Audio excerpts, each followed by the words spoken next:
Assalamualaikum warahmatullahi wabarakatuh. Kami dari kelompok 3 ingin mempresentasikan mata kuliah yang namanya Ekonomi Pembangunan Syariah Lanjutan. Lalu untuk materinya yaitu adalah pembangunan ekonomi dan keadilan distributif dalam perspektif Islam. Members of grupnya yaitu ada Raden Intan, saya sendiri Pramusti Dwi Kananda, lalu juga ada Hanifatul Sadia. Untuk materi pertama akan dijelaskan oleh kawan saya. Pembahasan yang pertama yaitu mengenai teori dan model pembangunan dalam Islam. Secara garis besar, model pembangunan dalam Islam yang berkembang saat ini dapat diklasifikasikan ke dalam dua pendekatan. Yang pertama yaitu model pembangunan dari Ibnu Khaldun dan yang kedua model pembangunan Asy-Syaitibi. Model yang pertama yaitu model pembangunan Ibnu Khaldun lebih menekankan hubungan dari elemen pembangunan ekonomi dalam mencapai tujuan pembangunan.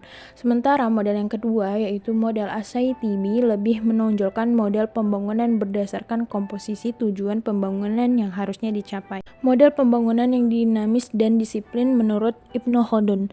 Model yang dibangun oleh Ibnu Khaldun berusaha untuk menjelaskan bagaimana sebuah pembangunan ekonomi dan peradaban dapat mengalami pasang surut sekaligus menjawab beberapa pertanyaan krusial mengenai fenomena-fenomena yang terjadi dalam sistem kehidupan sosial.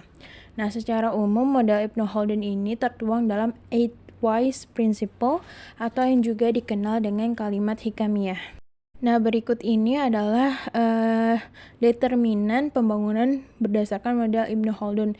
Di sini terdapat gambar lingkaran di mana ada simbol huruf G, S, N, W, dan J dan G.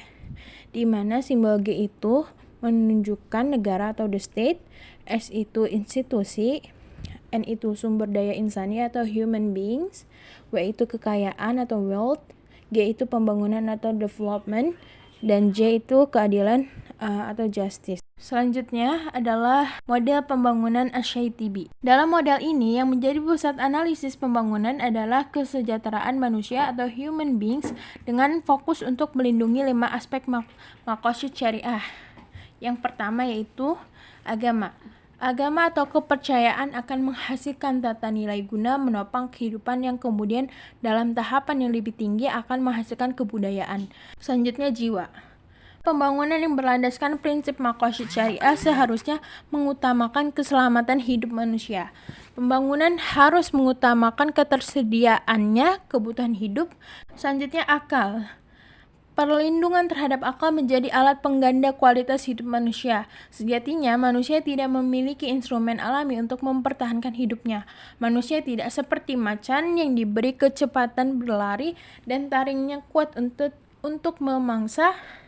Jerapah diberi leher yang panjang karena kebutuhannya terhadap daun yang mudah.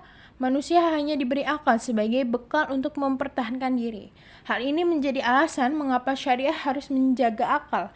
Menjaga dalam konteks ini berarti mengembangkan akal dan salah satu caranya adalah melalui pendidikan yang baik. Selanjutnya, keturunan. Dalam konteks pembangunan, keturunan ini sangat memiliki peran vital terutama dalam menjaga keberlangsungan pembangunan berkelanjutan. Lalu yang terakhir adalah harta. Dalam perspektif Islam, memperoleh harta sangat dianjurkan, tentu saja dengan batasan dan aturan syariat yang melekat padanya.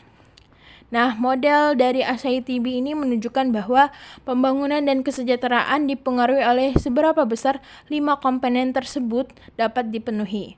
Selain itu, model Asy-Syaitibi juga menggambarkan bahwa antara 5 komponen tersebut bersifat saling mempengaruhi atau interdependen satu sama lain. Materi selanjutnya mengenai tentang orientasi, tujuan, dan ruang lingkup pembangunan dalam Islam. Materi pertama yaitu orientasi pembangunan dalam Islam. Jadi, orientasi pembangunan dalam Islam terbagi menjadi 3. Yang pertama ada people oriented, yang mana dari model ini menunjukkan pusat dari pembangunan adalah manusia. Yang kedua ada maslahah oriented, yang mana pembangunan yang berorientasi maslahah adalah pembangunan yang berlandaskan pada kebaikan dan kepentingan bersama. Lalu yang ketiga ada falah oriented, yaitu orientasi ini merupakan pengejawantahan dari prinsip perlindungan agama dan keturunan pada maqasid syariah. Kemudian materi selanjutnya tentang tujuan pembangunan dalam Islam. Nah, di sini yang pertama ada menjamin kebutuhan dasar manusia, yang kedua ada meningkatkan kapabilitas dan martabat manusia, yang ketiga ada menjamin keberlangsungan kehidupan manusia dalam jangka panjang, lalu kemudian yang terakhir yaitu menumbuhkan dan menjamin spiritualitas. Materi selanjutnya yaitu ruang lingkup pembangunan dalam Islam. Nah, di tabel ini ruang lingkup pembangunan dalam Islam terbagi atas 3 aspek utama yang dapat dijadikan sebagai tolak ukur, yaitu ada objek pembangunan, ilmu pengetahuan yang mendasari, dan indikator dari berjalannya sebuah proses pembangunan. Yang pertama, objek pembangunan. Menurut Islam bukan hanya manusia, walaupun manusia tetap sebagai pusat pembangunan, akan tetapi dalam proses pembangunannya juga harus memperhatikan objek lain, yaitu makhluk hidup lain dan lingkungan. Hal ini telah diungkapkan oleh Umar Capra dalam model pembangunan berdasarkan Maqasid Syariah yang bersifat rahmatan lil alamin. Posisi manusia di dalam Islam adalah sebagai khalifah yang berarti memegang peran sentral dalam mempengaruhi kepentingan makhluk lain atau objek lain yang ada di dunia, sehingga ruang lingkup ekonomi Islam berdasarkan objek pembangunan adalah manusia dan seluruh makhluk yang ada di muka bumi. Ya, materi selanjutnya adalah orientasi, tujuan, dan ruang lingkup ekonomi pembangunan Islam terhadap arah perkembangan paradigma pembangunan terkini. Nah, kalau segi aspek orientasi itu kan pastinya kan mengarah fokus dan objek tuh yang utama itu pasti bakal ke pembangunan manusia. Lalu juga kalau untuk aspek tujuan pembangunan itu sendiri, jika dikomparasikan dengan Human Development Index atau HDI, yang sekarang tuh masih banyak digunakan sebagai alat ukur pembangunan. Lalu untuk aspek ruang lingkupnya, ekonomi pembangunan Islam itu objeknya pasti meliputi manusia dan seluruh alam.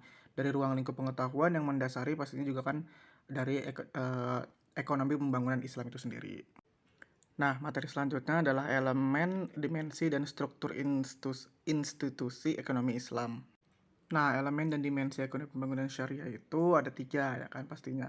Ya, ada individual self development, physical development, dan juga development of human. Dimensinya ada self development, physical material development, dan juga development of society. 3 elemen dan dimensi pembangunan dalam Mirakor dan Askari berkaitan dengan self development, physical development, dan social development.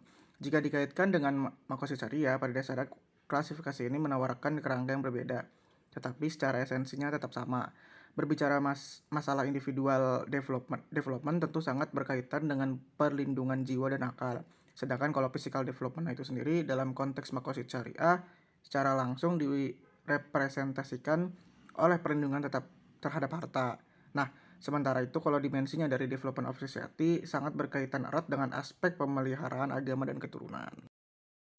Nah, untuk struktur institusinya itu ada 3. Yang pertama ada pemerintah, masyarakat, lalu juga ada ulama. Nah, 3 institusi utama dalam ekonomi pembangunan Islam adalah pemerintah, masyarakat, dan ulama. Secara garis besar, ketiga institusi ini harus saling bekerja sama untuk mencapai tujuan pembangunan. Dalam pengambilan keputusan dan mengintegrasikan institusi dan kepentingan Islam menganjurkan untuk mengikuti syawratic proses sehingga tercipta keselarasan tujuan pembangunan. Pemerintah berfungsi sebagai garda terdepan pembangunan yang berdampingan dengan peran vital masyarakat, sedangkan ulama sebagai pihak yang didengarkan dan pemberi masukan yang memiliki peran memastikan proses peranan pembangunan berjalan sesuai dengan rencana dan tidak melanggar kaidah hukum, juga hukum yang sesuai dengan syariat yang berlaku. Ya, materi selanjutnya upaya mewujudkan keadilan distributif dalam perspektif Islam. Nah, dalam perspektif Islam pastinya itu ada 3. Yang pertama itu ada implementasi zakat.